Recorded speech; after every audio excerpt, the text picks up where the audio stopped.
graph that we see here is what we have plotted based on the data that we started taking for testing in the laboratory.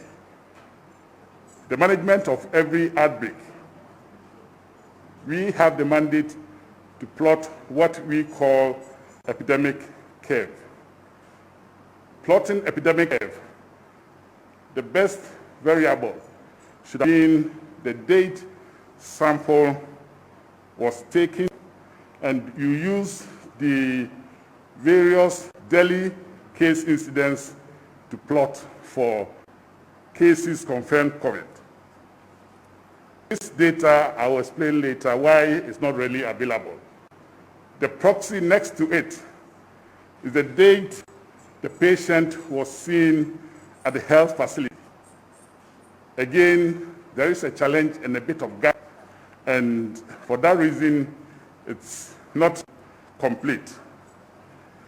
The next closest is the date sample was taken, and we have data for all the total number of cases confirmed positive and also for the negative, and that is what we have plotted here for the positive cases.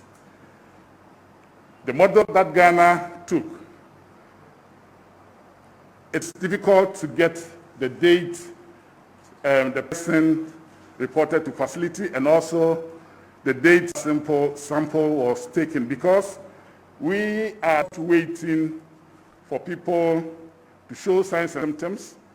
For the few cases that we had, our approach is to immediately identify all the contacts of that individual and is waiting for the contacts to develop symptoms and signs.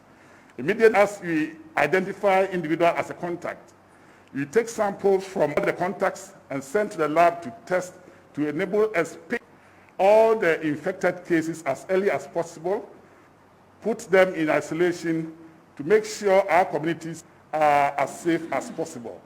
Based on this, if we are to wait for people to develop symptoms, probably it may be too late, they would have spread too far, and the burden of positive cases that we have would have been much atrocious and higher than this that we see here.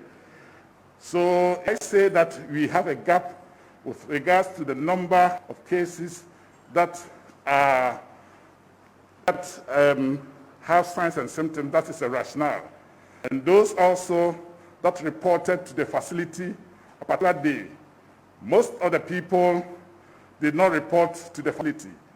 When you identify you as a contact, you come to the homes, place of work, and any reasonable place that you meet this person, take the sample there, and then send them for testing. So most of them initially never reported to any facility before we identified them as being positive.